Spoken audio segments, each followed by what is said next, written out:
할렐루야 샬롬. 네, 우리 좋은 하루 주셨습니다. 우리 인사하고 축복합니다. 할렐루야 샬롬 샬롬 샬롬 샬롬 샬롬. 하나님 사랑합니다. 여러분 주 안에서 사랑합니다.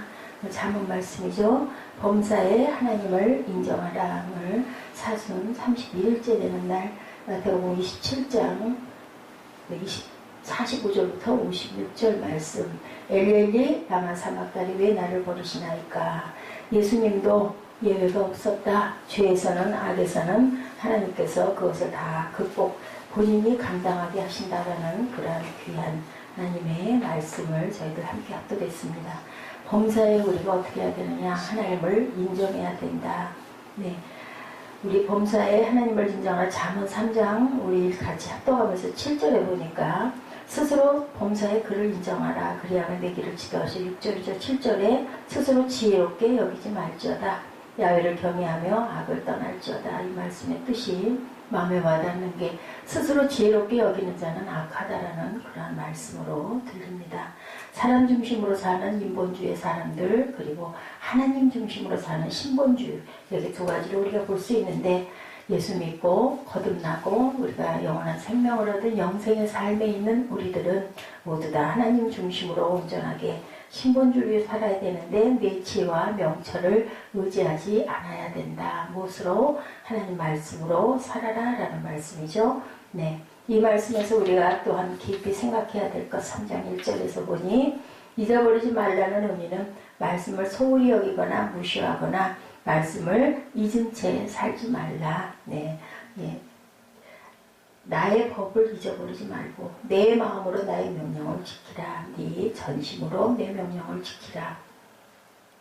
늘 말씀을 마음판에 새겨야 되는데 우리 하나님께서 마음각에 그런 자유를 주시고 마음각에 은혜를 주셨다는 것은 우리가 겪는 모든 일들이 다 기록이 되어 있고 다 기억을 한다면 세상을 어떻게 살아가겠느냐. 그런데 꼭 기억해야 할 것, 하나님의 말씀은 우리가 기억하고 잊어버려야 될 것, 아프고 고통스럽고 상처받았던 것들은 그냥 얼렁얼렁 마음판에서 지워버려야 된다라는 거죠. 그래서 우리는 새 사람을 입었다. 고린도후서 5장 17절에 그런즉 누구든지 그리스도 안에 있으면 우리는 새로운 피조물이기 때문에 이전 것 지나간 것들은 다 잊어버리고 새 것이 이제는 되었다라고 말씀합니다. 예수 안에 있는 우리들은 불우한 시절에 받은 상처, 고통스러웠던 기억들은 잊어버려야 된다. 네, 하나님으로부터 받은 은혜에 대한 감사와 축복의 말씀, 약속의 말씀들만 기억하고 살자. 그리고 나아가서 마음에 새긴 말씀을 또한 어떻게 해야 돼요? 지키고 순종하고 살아라.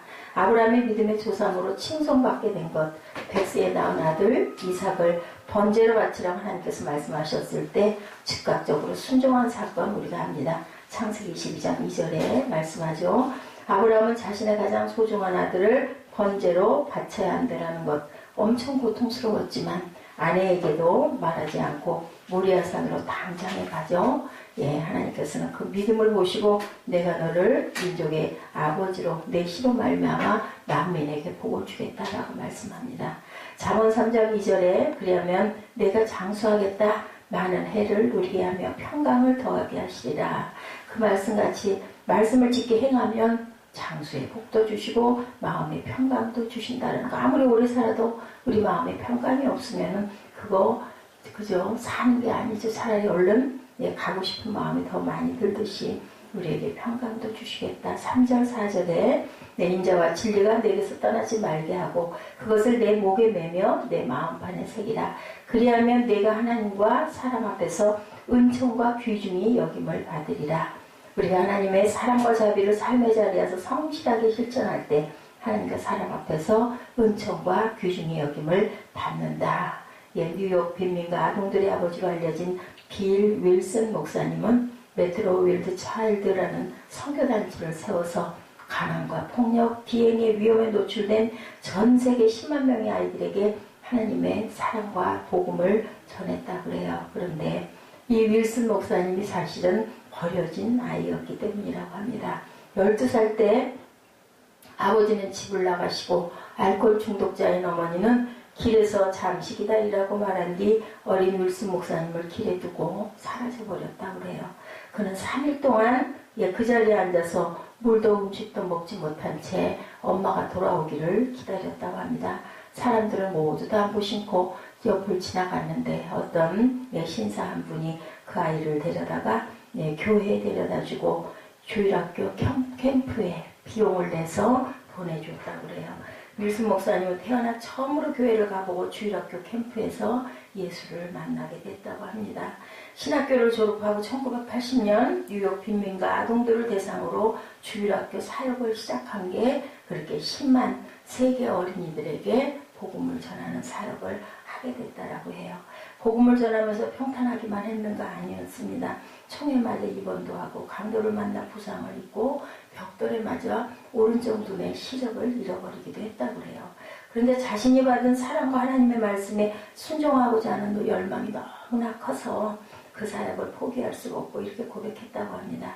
주님의 말씀과 희망의 메시지를 전하는 곳이 있다면 어디든 갈 준비가 되어 있습니다. 저는 지금도 하나이를 복음 앞으로 데려올 수 있다면 도덕적이고 윤리적인 범위 내에서 무엇이든지 할 것입니다. 이런 사역을 한 사람이 성경 말씀을 믿고 말씀에 순종해 그들의 삶을 헌신하겠다고 결심하면 이루어진다라고 이렇게 고백했다요.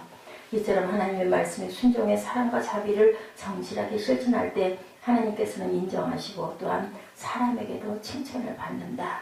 우리가 인정하는 부분 또한 두 번째 하나님을 신뢰해야 된다. 잠언 3장 5절 본문입니다. 너는 마음을 다하여 야훼를 신뢰하고 내 명철을 의지하지 말라.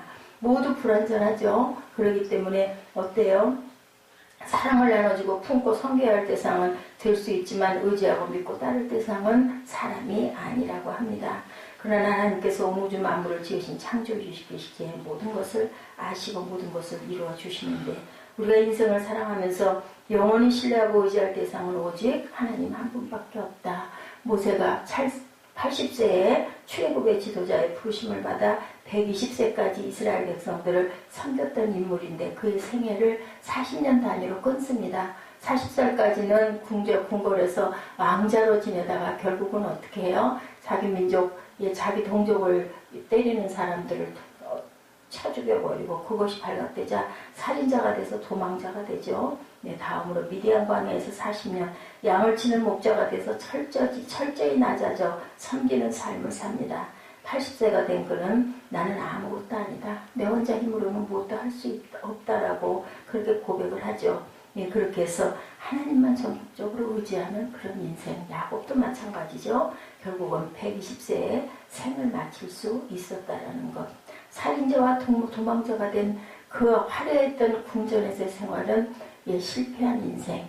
미디안 광야에서 40년은 그동안 광야에서 어떻게 해요? 자신을 훈련하는 모습으로 낮아지게 되고 그 후로 하나님을 만나서 하나님은 늘 옆에 계셨을 거예요. 근데 하나님이 보여진 게 그때쯤 되니까 이제는 하나님의 음성이 들리고 하나님을 더 의지하고 신뢰할 수밖에 없는 그러한 인생. 참 늦게 됐는데 우리들도 또한 그죠? 그분은 120세를 살았지만 80세를 사는 인생에게는 40세 단위가 아니고 25세 단위가 맞을 것 같습니다. 그렇다면 얼마나 늦었나? 시편 37편 3절에 야훼를 의뢰하고 선을 행하라. 땅에 머무르는 동안 그의 성실을 먹을거리로 삼을지어다. 하나님의 성실을 먹을거리로 삼아라. 아브라함은 그의 나이 75세에 자신이 살던 고향과 친척 아버지 집을 떠나 하나님께서 지시하신 땅으로 떠나야 했죠. 그는 나아갈 바를 알지 못했지만 하나님의 명령에 순종해서 믿음으로 나아갔다. 히브리서 11장 8절에 이렇게 증거합니다. 하나님께서는 하나님만을 전폭적으로 믿고 신뢰하던 아브라함의 믿음을 받으시고 그를 통해 땅의 모든 족속이 복을 얻게 하셔요. 창세기에 나와 있죠. 아브라함과 같이 하나님만을 전폭적으로 신뢰하고 모든 것을 맡기고 순종하면 나로 인해 가족이, 직장이, 학교가, 대한민국이 나아가 온 세계가 복을 받게 된다고 시편 37편 5절에도 증거합니다. 그러므로 시편 18편 1절 나의 힘이신 야훼여 내가 주를 사랑하나이다 라는 그 말씀, 나의 힘이 되신 주님, 나의 모든 것 되신 주님, 내가 주님을 사랑합니다 라고 고백하고 하나님만을 전폭적으로 믿기 신뢰하고 나가게 되죠. 그 다음에는 하나님을 인정하라, 하나님을 신뢰하라, 하나님을 인정하라.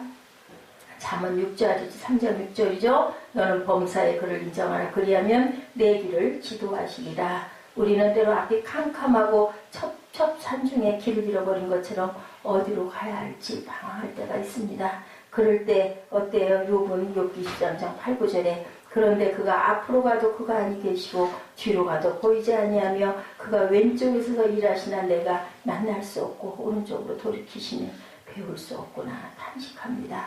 예, 그랬는데 어떻게 돼요? 23편 10절에는 네, 그 연단과 슬픔 그것을 단련한 후에 나를 순금같이 쓰시려고 나를 이렇게 변화시켜 주신다라고 욥은 고백합니다. 우리에게 고난이 오고 어려움이 다가와도 모든 상황 속에서 주님의 주권을 인정하고 범사의 하나님을 인정할 때 하나님께서는 그 삶을 복되고 영광스럽게 하신다. 로마서 8장 18절에 증거하죠. 예, 부산국제영화제 성악가 배재철 교수의 실화를 담은 더 테너라는 영화가 상영되었다고 합니다. 그는 아시아 오페라 역사상 100년에 한 번 나올까 말까 하는 목소리는 그 찬사를 받고 유럽 각지에서 주역을 맡던 전도 유망한 성악가였는데 2005년 갑상선 암 수술을 받은 후 그만 목소리가 나오지 않게 됐다고 그래요. 암세포가 전이가 돼서 오른쪽 성대 신경과 횡격막 신경까지 절단을 해버려서 이제는 다시는 노래를 부를 수 없을 것이라는 판정을 받았다고. 죽은 것 같죠. 자기 생명을 잃은 것 같습니다. 그런데 예, 그는 눈물로 하나님께 기도하고 자신을 맡겼다고 그래요. 마음이 평안해지고 하나님께서 반드시 나를 무대에 다시 세우실 것이라는 믿음이 생겼다고 합니다. 2006년 4월에 성대 보건 수술을 받기 전에 그는 목소리를 되찾을 수 있다면 맨 처음 하나님을 찬양하겠습니다 라고 기도했대요. 수술이 끝나고 의사가 노래를 불러봐라 수술대 위에서 얘기했을 때 입을 열어 주 하나님 지으신 모든 세계 내 마음속에 그리워볼 때라는 찬양을 했는데 어땠을까요? 목소리가 나왔다고 합니다. 하나님은 제게 목소리라는 달란트를 주시고 저를 성악가로 만들어 주셨습니다. 하지만 저는 제 이름만을 높이는 활동을 했고 한순간에 제가 가진 모든 것을 잃었습니다. 대신 하나님께서는 내가 너에게 목소리를 준 것은 내가 찬양받기 위함이라고 말씀하시는 그것을 깨달았다라는 거죠. 그래서 의사들이 당신이 이제 노래하는 것이 불가능하다고 얘기했을 때 한쪽 귀로 듣고 한쪽 귀로 흘렸대요. 분명히 내가 회개하면 온전히 회개하면 하나님께서는 나에게 이것을 주신 것은 하나님의 찬양받기 원해서 주셨으니까 내가 깨달으면 아버지께서는 다시 나에게 목소리를 주실 것이다. 이런 그 믿음이 생겼다고 그래요. 그는 얘기했다고 합니다. 이제 저는 하나님을 찬양하며 절망에 빠진 사람들에게 다시 시작할 수 있는 희망과 위로를 주는 일로 내 남은 인생을 살 것이다 라고 이렇게 고백했다고 그래요. 모든 상황 속에서 하나님께서 주신 그것을 우리가 하나님의 주권입니다 라고 우리가 인정하고 고백할 때 아버지께서는 우리에게 더 기쁘고 선한 길로 인도하신다라는 것. 우리의 목자 되신 하나님, 영원히 칭송받을 하나님, 사랑과 은혜와 자비가 무한하신 하나님께 항상 구하시고 승리하시는 저와 여러분 되시기를 주님의 이름으로 축복합니다. 기도하시겠습니다.